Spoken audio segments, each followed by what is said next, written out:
Everyone's mics on.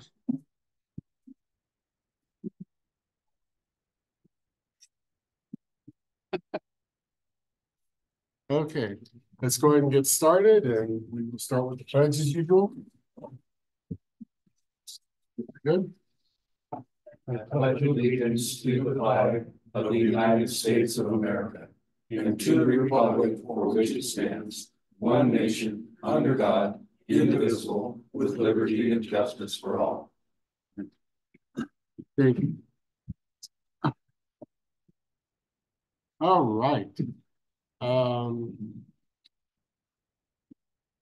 Any additions, deletions, or corrections to the agenda? Seeing none, we'll go to the consent agenda. I would entertain a motion to approve the minutes of October 3rd, 2023. I'll make that motion. I've got a. Well, wait, hold on. Let's get the motion done, then we'll talk about changes, additions, corrections, right? It's just a minor. Okay, so I'll entertain a motion to approve the minutes of October 3rd, 2023. I'll make that motion. Okay, do we have a second? 4 seconds. Okay, now. Okay, on page 8, under board member reports, down quite a ways, we have a presentation of a $200 bill payable. Yes. We've got it listed as Rampart Services. Probably should be Rampart Surveys. Yes. Okay, good correction. That's all. And what I will say, board, is I did read all the minutes from January 2019 through October. And what I will say is we need to do a better job of editing those minutes to help out Rebecca. Okay. Because she's doing it from a transcript. And I did find some things that unfortunately I wish I would have caught earlier. Mr. Veselati? Good morning. So let's make sure, move forward, and thank you for catching that, Mr. Bourne. So we do have a correction, changing it from Rampart Services to Rampart Surveys, which is more accurate. Anything else that board members caught? Okay, so can the motion, Mr. Neal, include making that correction to the minutes? Yeah, I'll amend my motion to incorporate the recommended change suggested by Mr. Do you concur? Concur. Okay, and let's do a voice vote. Chair Perry. Oh, yes. We can do the vote now, but we need to do a roll call. We have not done that. Just so it's on the record. Roll call. Let's start with roll call. Bourne, yes. Oh, we're actually saying we're here. Oh, Sorry. I'm here. Okay. Cabrera here. Good here. Gamelki here. Perry here. Mijares here. Neil here. Mr. Weatherford had an appointment. He is absent. And for the record, we do have Josh Myers, the assistant attorney for. Yeah, I was going to bring that up. Okay. Yeah. Yeah, so as Mr. Neal commented, we do have our attorney law firm represented by Mr. Josh Myers. He is on the line or Zoom or whatever we want to call it these days. So thank you. I think I need to move roll call out because I always miss that. Okay, so we do have a motion on the floor. With the amended motion, we will call for the vote. Bourne, yes. Cabrera, yes. Good, yes. Gamelki, yes. Perry, yes. Mijares, yes. Neil, yes. All right. Any public comments of items not on the agenda? And do we have anything out there, anyone out there other than our attorney? Yes, we have one participant, Jot Singh, but he has not raised his hand for comment. Okay. Up, he just put his hand up and then back down. Okay. Hey, Tony, is this appropriate time for a comment from me? Or on what topic? On the meetings as far as postings. Okay. Sure. Yeah, I think we've gotten really sloppy with our postings. Last couple of months haven't been posted on their email site. That was, according to my understanding, for transparency. Mhm. Everything should be put out there. We're not doing that. I arrived the meeting before last, nobody was here, and it was never posted on our site that it was canceled or the city's site. How can that happen? Mhm. Well, it could happen. We did have a meeting canceled in November, December. It happened because, unfortunately, I didn't have your cell number at the time because I have to text you each separately. And it was just a lack of communication between myself and the city. So we had communicated on it, but it just didn't get posted. So yes, I apologize for you showing up. But now I think you're receiving my text. You never acknowledged them, but I think you're getting it now. And we are posting the entire packet prior to the meetings now. So Yeah, it should be done on our site. it is on our site. It's out there. It hasn't been, and It is. I got a question, Rusty. When you announced to the city council that there was going to be a meeting on, I think it was the 7th, and then you laughed, and then everybody on the council got a good little chuckle. And I show up here, and there's nobody here. Can you explain why you were laughing? Yeah, because we've had 2 cancellations in the past, and I was hoping that we would not have a third. That's exactly. And so everybody on the council, I don't find it, I find it disingenuous with your comments, and everybody on this board knew that the meeting was canceled but me. So that is not true. well, Here, I'm for the the only one record, that showed up. I want this in the record. That is not a truthful statement. Go ahead, Jerry. Oh, so yeah, Anyway. no, I'm the only one that showed up, put it that way. I agree with that because you texted me and then informed me. So we do not have your text number. Rebecca is having a technical issue that IT is going to resolve today for her. So that's part of the communication problem. We also need to get some permission sets changed on the city site, which is also the DDA site. So they're ubiquitous. So I apologize. I'll take responsibility. I am the chair. I apologize. You had to get up early and come over here, but that will not happen again. And we do post the meetings ahead of time as required. So, but hopefully, you know, the good news is we really had no business in November, December to discuss that was relevant. And, but I suspect moving forward this year, our opportunity to miss a meeting will be greatly diminished because there's a lot of things that are going to be happening this year. So thank you for your comments, Jerry and Mr. Good, and heard. I take responsibility. Apologize for you not getting the memo. It's not about me, Tony. It's about procedure and doing it properly. So we need to be way above board and transparent in everything we're doing. We do, yes, we do. Yeah, and I want to address the disingenuous comment by Mr. Good. Is it productive? I want it for the record. Okay.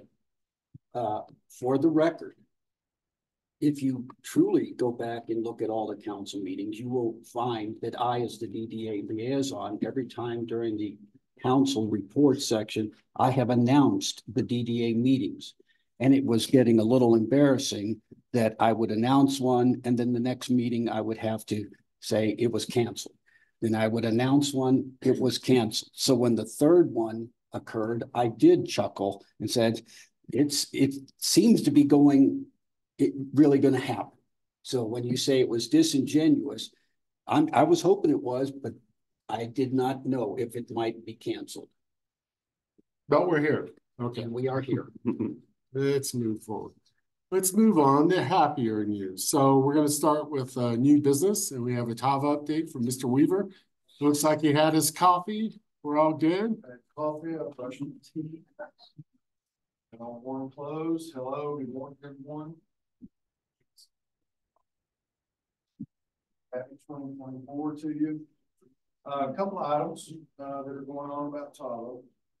Have you been to the site and seen all the Dirt that is showing up there at the site. Yeah. So there's been about 1,800 cubic yards that has been delivered. It's coming from, so you know, Core Electric has an expansion project going on. That's where the fill dirt, it's clean fill dirt that's coming from that location and is being trucked over. We anticipate probably another 2,000 cubic yards will be delivered to the site. So about 4,000 cubic yards total. And we're going to use it all over we'll use it for Tava phase 1. There's other things that we're going to do on the rest of the overall 6.63 acres. So we're stockpiling it so we can use it in the future. And it's came at a good price for us to get the filter. So that's why it's over there. Any questions about that particular? Well, the piece? only comment I would make is Please. you made the reference to clean dirt, and Yes. that's in reference to the environmental requirements you had to comply with, correct? Absolutely. So it's been tested by Matrix. You know, we have a VCUP program that we have to follow. And so any of the fill dirt that comes in has to be cleaned and tested. So it's all been done. Matrix Engineering Environmental actually did that work. Okay. Okay. We are on the agenda for Planning Commission this Thursday night.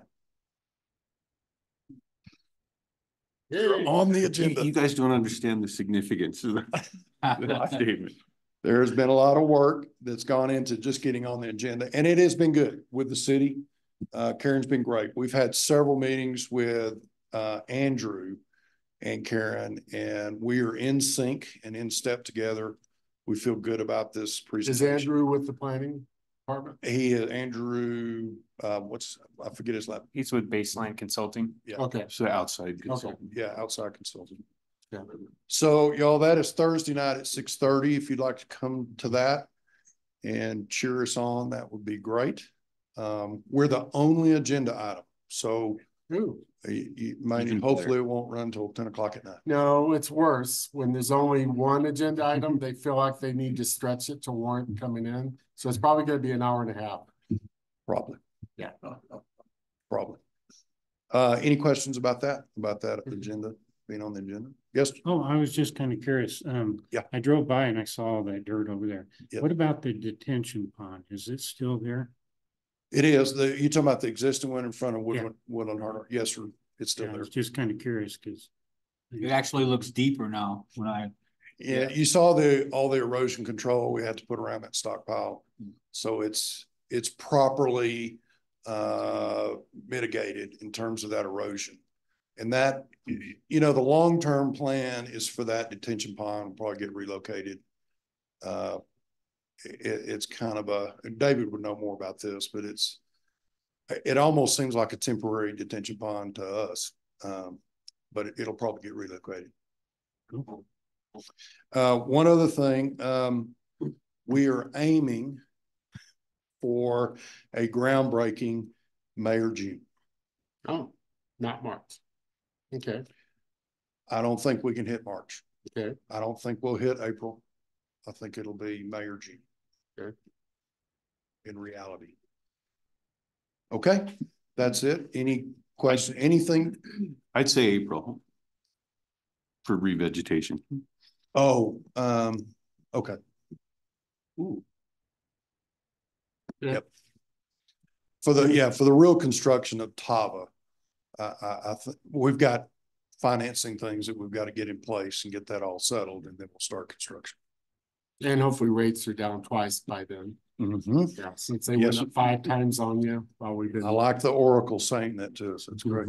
It is an election year. It is. Any other questions for Mr. Weaver? I have been watching the process, and I agree with Mr. Weaver. The city has worked really hard with the Tava group to move it forward, and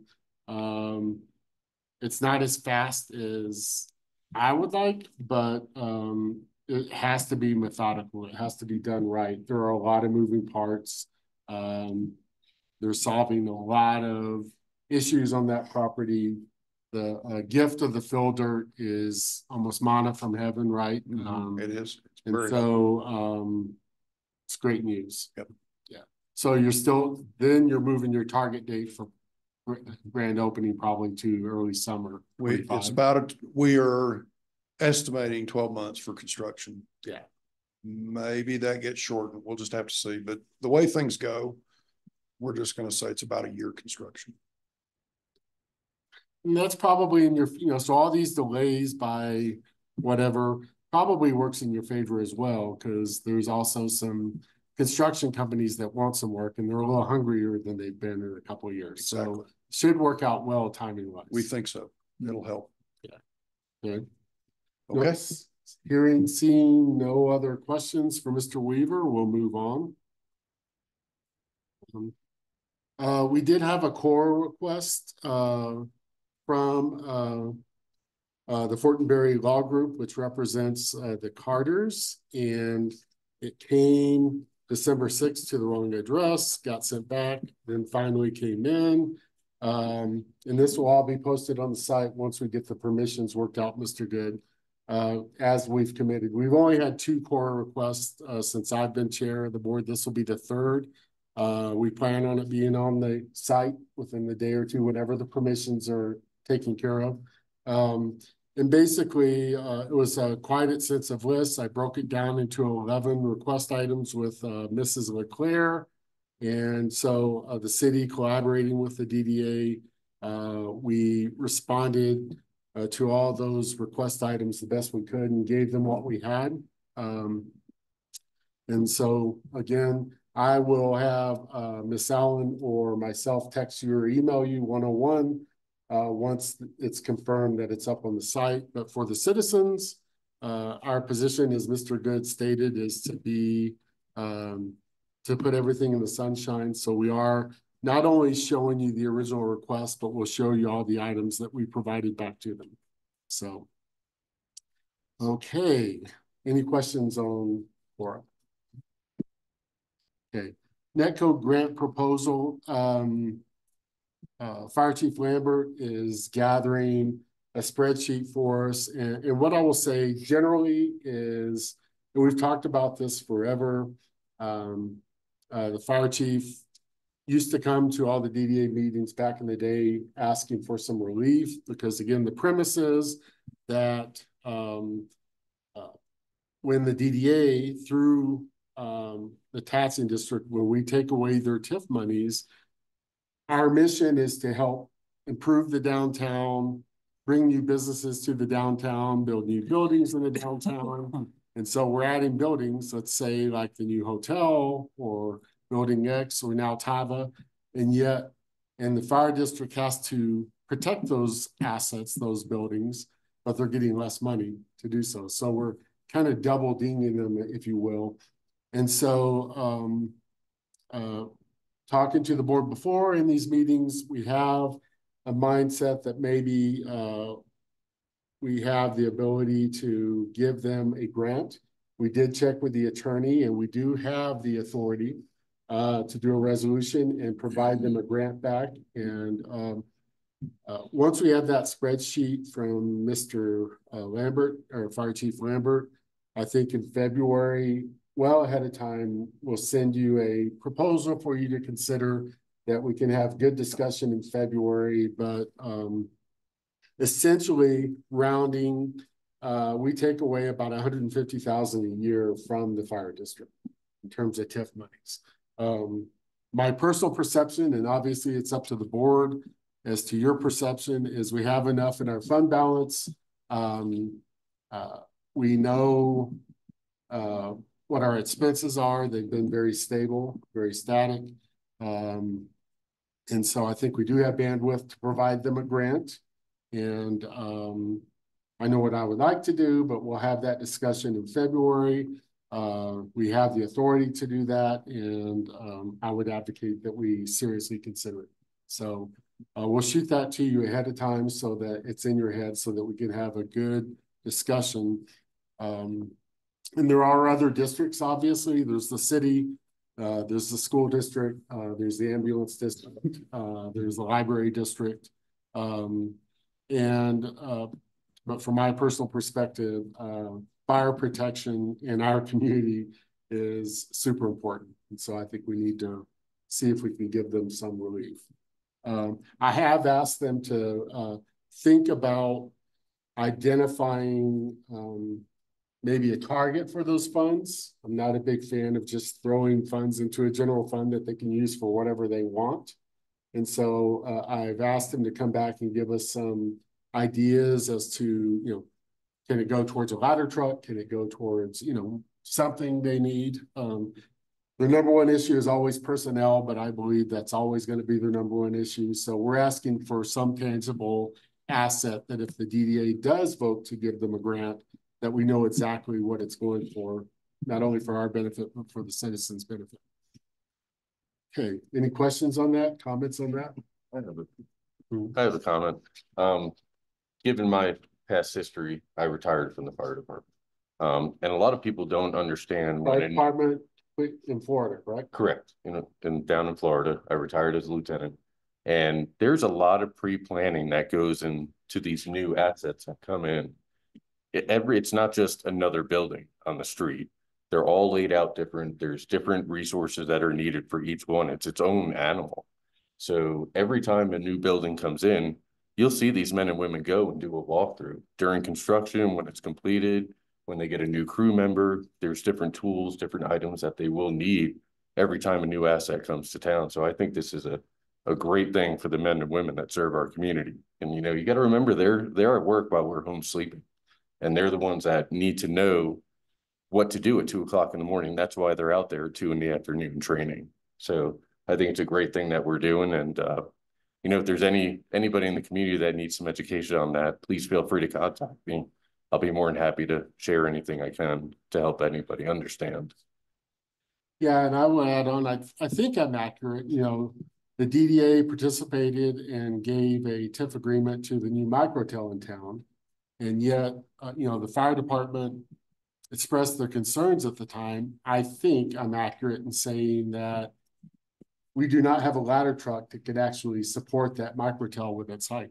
We don't. Which is not a good thing for our community, not a good thing. It's dangerous for our firefighters.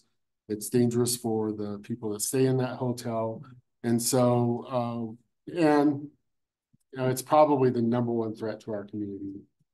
Proper is fire. So anyway, so please keep that in your thoughts. Be prepared to have good discussion. We'll give you as much data as we can. But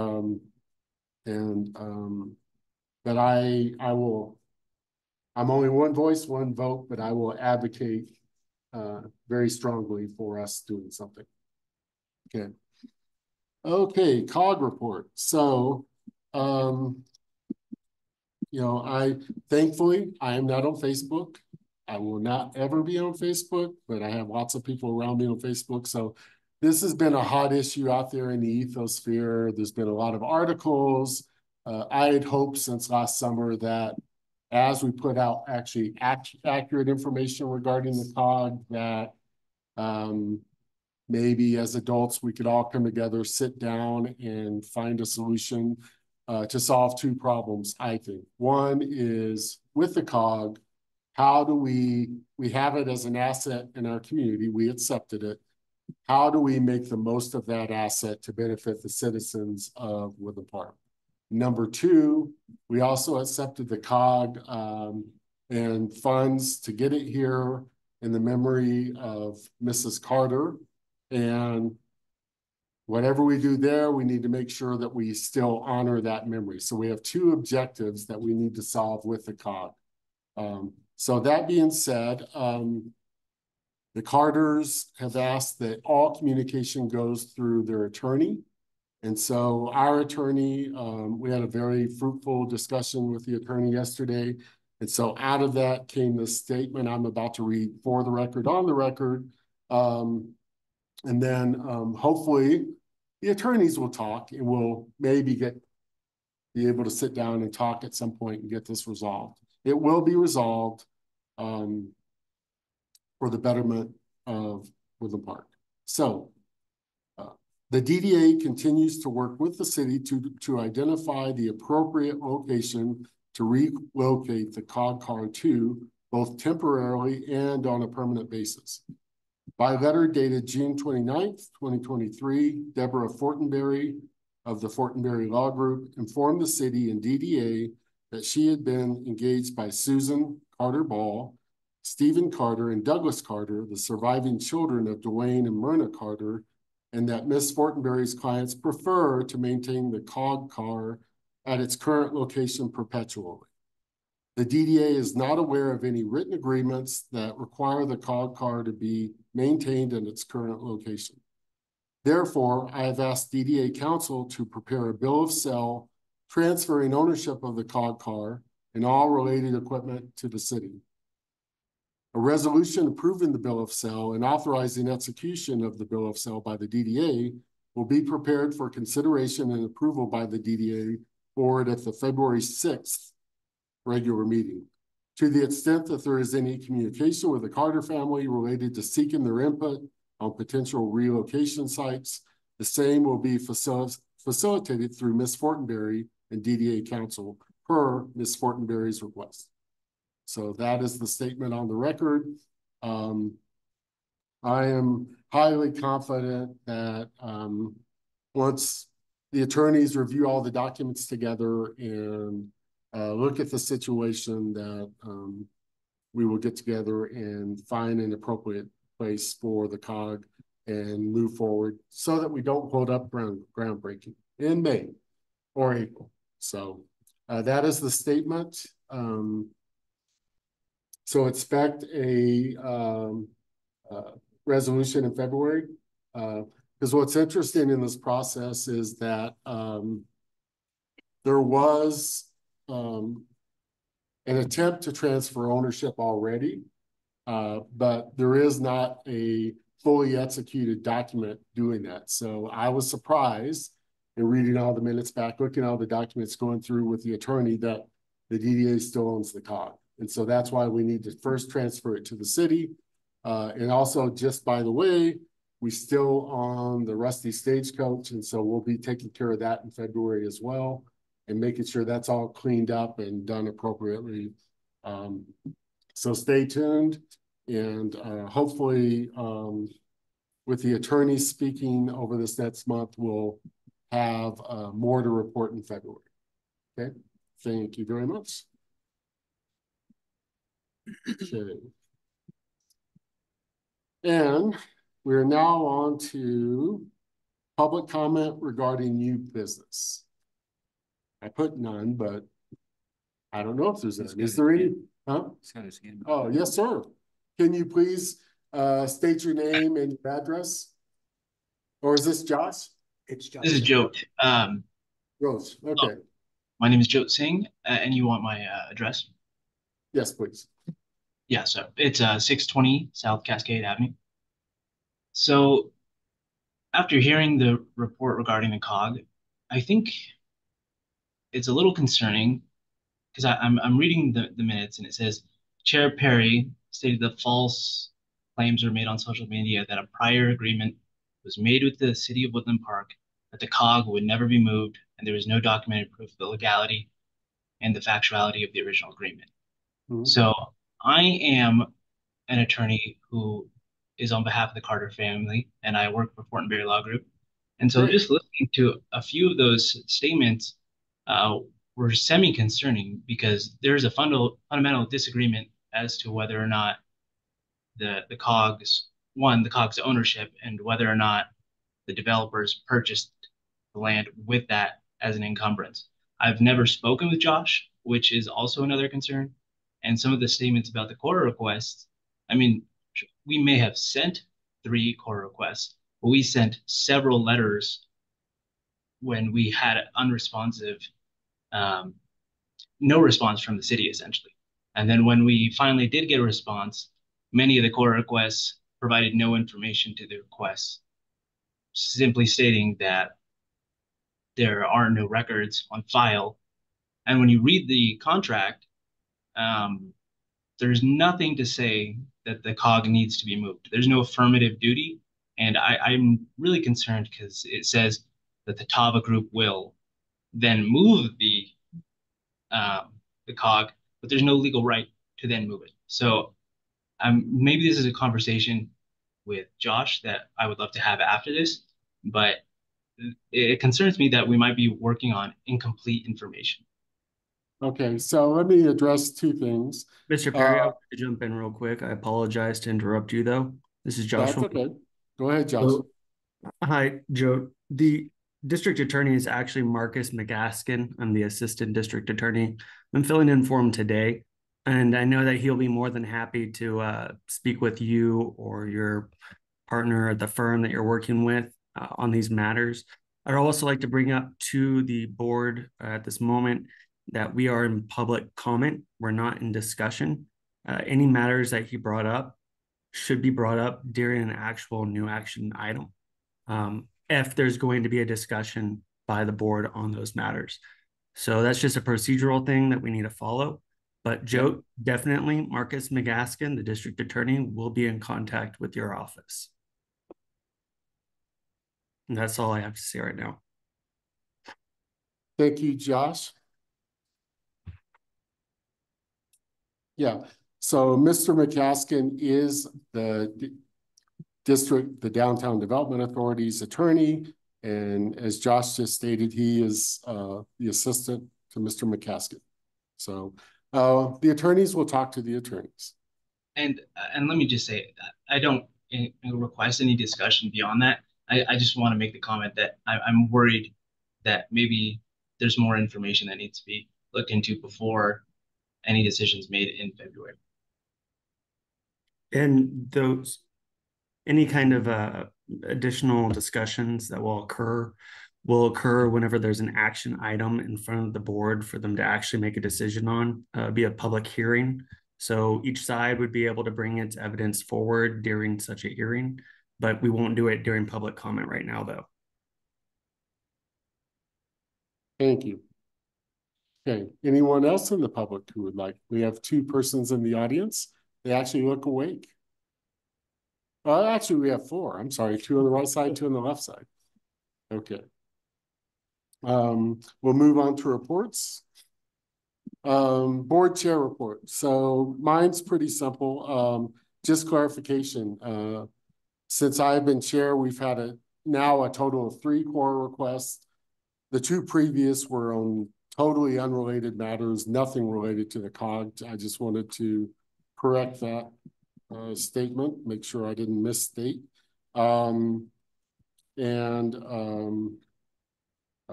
did hear Mr. Good. We will get the cadence down on making sure that we're in sync with the city website, which is now the DDA website, and that we have appropriate access to communicate the same. And again, I'm going to encourage each of the board members, because it would be helpful to our admin and myself, frankly, that to sign up for the e-notifications so that whenever anything's posted from the DDA, you'll actually get an e-notification automatically. That's the quickest, easiest way to know it. But we will always follow through, hopefully from the admin once she gets her email fixed and she had a new computer, and from myself to make sure we're all on the same page. So I commit to that. We will move to the treasurer report. Yep, so we had a few invoices. We had one for April of 23, which was a missed payment I'm sorry, this one was for property closing of $200. We also had a survey from Rampart, which was $405. I had one we had an administrative one that we had to cut a check for because we missed a payment. So that one was for $400. The meeting was canceled. We missed one back in October for Rebecca. Do you see that one there? Did we see it? Yes, yes. Okay. Page, yeah, look at the page, bottom of the page number. It'll be easier. Page 14. To follow. Okay. Page 14. And then we had another one in November for Rebecca for for $200 on page 17. No, yeah. Got that? Mhm. And then we also had a TIF reimbursement for Trail Ridge Apartment Complex that you'll see in there. That was on page 29. Last page. on page 29. So that was for the TIF reimbursement for Trail Ridge Apartment Complex. That was in the amount of $61,181.94. Been pretty slow month or two. Yeah, so if I may, Mr. Cabrera, yeah, so the TIF is Woodland Park Associates, which is Trail Ridge Apartments, and it took us longer than we would have liked because in the past, they seem to, they're corporate, and so they've had personnel changeover and address changes, so we had to track that, but we did verify that they made their tax payment, and then the city and the DDA looked very closely in working with Woodland Park Associates to make sure that we had and we actually had the attorney take a look at the TIF agreement to make sure, it was unclear whether we were still at the 75% reimbursement rate or whether we were in fact in the year where it steps down to a 50% reimbursement rate. Mr. McCaskill confirmed that we're still at the 75% reimbursement rate for the last year, and then moving forward, our reimbursement to Trail Ridge Woodland Park Associates will be at the 50% rate. And it also, you know, even though it's been looked at over and over and over again, we're going to take yet another look at it and make sure that our attorney concurs with our read of it. Those early TIF deals were, I think, written well, but not necessarily as clear as they could have been. Remember with our admin, Miss Allen, it was not her fault that we canceled those meetings. And so our agreement and standing process has been that we go ahead and pay her for her minimum anyway, because it wasn't her fault. And then typical attorney bill, as he pointed out, and then Rampart surveys, they went through and cleaned up all their invoices for the years. That was just thrown in from the attorney on, I know. That was just the page 11. That was just a confirmation of the legal description to make sure for the sale back in, I think, April. And they went through and cleaned up all their invoices and got this invoice to us. So it is valid. And there is, Mr. Gamelke just pointed out. Page 28. Wondering what that is. First of all, I'll point out also on page 21, 21 and 22 speaks to the statute that allows us to do the grant if we choose to do so.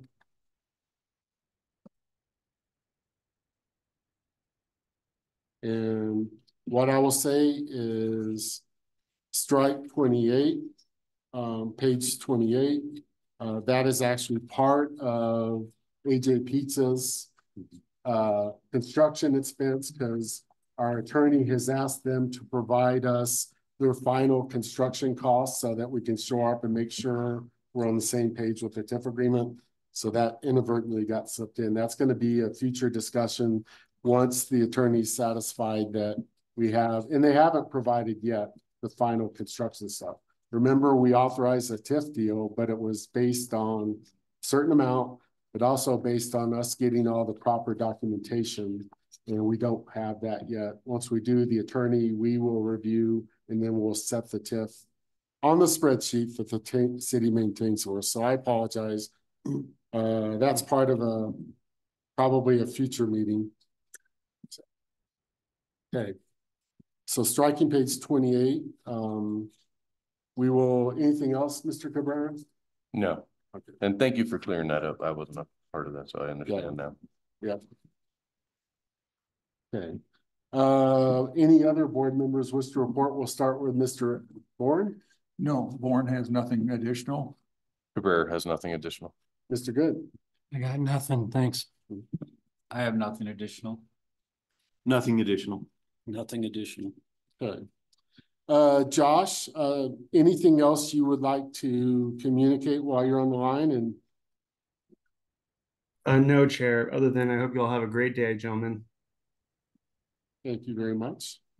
Okay, let's have a motion to approve all reports. Bourne would so move. I'll second the motion. Second by Mr. Neal, first by Mr. Bourne. Yeah, remember, we need to state our names since Rebecca is doing the minutes from the transcript. This is Councilmember Neal seconding the motion. Thank you, sir. So we have a first and a second. We will call for the vote to approve the reports. Bourne, yes. Cabrera, yes. Good, yes. Gamelki, yes. Perry, yes. Mijares, yes. Neal, yes. Okay. And again, Mr. Weatherford is absent. I would entertain a motion to adjourn. We're done. Bourne moves to adjourn. Neal seconds. We are adjourned. Thank you.